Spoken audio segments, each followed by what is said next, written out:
दोस्त, आपको आज मैं एक लेबर लॉ एक्ट के विषय में कुछ बात करना चाहता हूँ। तो ये उड़िया में लिखा हूँ, आपको ये हिंदी में बता देता हूँ। ये लेबर लॉ एक्ट क्या है, कॉन्ट्रैक्ट बेसिस या परमानेंट बेसिस पर, तो हम आज आपको सुनाएंगे। जो भी उड़िया देखने के लिए लायक है वो तो पढ़ के जान पाएंगे, लेकिन जो हिंदी है मैं आपको भाषा में बुझा देना चाहता हूँ।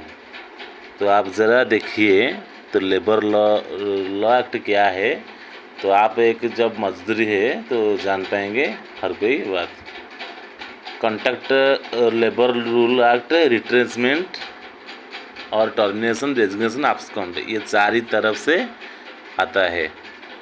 जब आप एक स्वीकृति प्राप्त एक एम्प्लॉयर से काम करते हैं तो उस जगह पर 20 से अधिक लोग काम कर रहे हैं, तो आपको ये कॉन्ट्रैक्ट बेसिस या परमानेंट बेसिस, जो भी बेसिस से आप काम करते हैं, वहाँ पर सैलरी जो 1 महीना काम करते हैं तो सैलरी 1 महीना के बाद 10 तारीख के अंदर आना, 1 से 10 तारीख के अंदर आना चाहिए।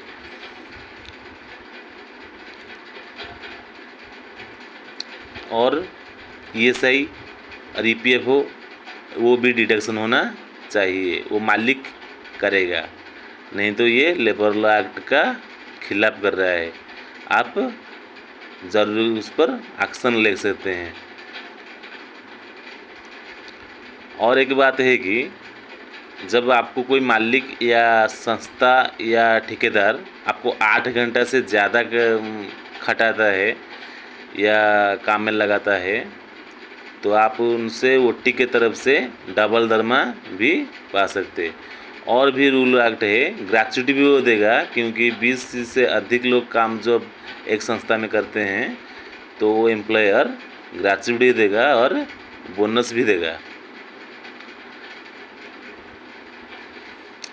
आप जब काम कर रहे हैं वो कौन सा लेबर से अंतर्गत आता है तो आपको जानना चाहिए। एक है स्टेट लेबर, एक है सेंट्रल लेबर। तो स्टेट लेबर कौन कौन में आता है और सेंट्रल लेबर पे कौन कौन आता है, मैं आपको ये थोड़ा सा वीडियो में दिखाना चाहता हूँ। सेंट्रल लेबर में आता है railway, ISL, other oil department, bank, finance, coal mines and other government office working on labour. State labour में आता है shopping mall, apartment, steel factory, other state under company, ये सब आता है। और एक बात बताना चाहता हूँ, लेबर कमीशन ने हर साल सैलरी को रिवाइज करता है। वो स्किल में कितना देगा, ऑन स्किल में कितना देगा, सेमी स्किल में कितना देगा, हाई स्किल में कितना देगा, ये सब सैलरी रिवाइज ही हर ईयर करते हैं। जैसे कि उससे कम मजूरी जब आपको देते हैं या कम तनख्वाह देते हैं एक दिन का ड्यूटी में, तब ज़रूरी लेबर कमीशन के पास शिकायत कर सकते हैं।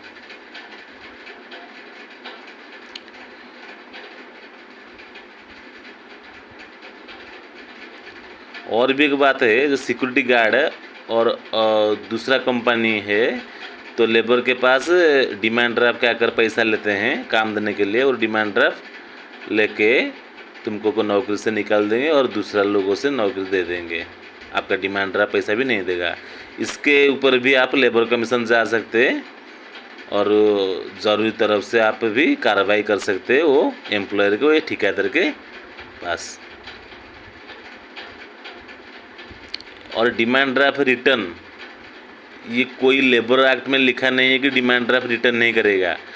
जो भी एम्प्लॉयर आपसे डिमांड ड्राफ्ट ले रहा है, या पुलिस स्टेशन जाइए, नहीं तो लेबर कमीशन ऑफिस जाइए, आपका डिमांड ड्राफ्ट मिल जाएगा।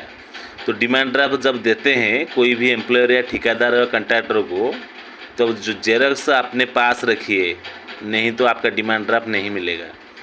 कोई भी एक प्रूफ रखिए, प्रूफ नहीं है तो आपको दिखाने में, जज को दिखाने में असुविधा होगा। एक्ट और लेबर।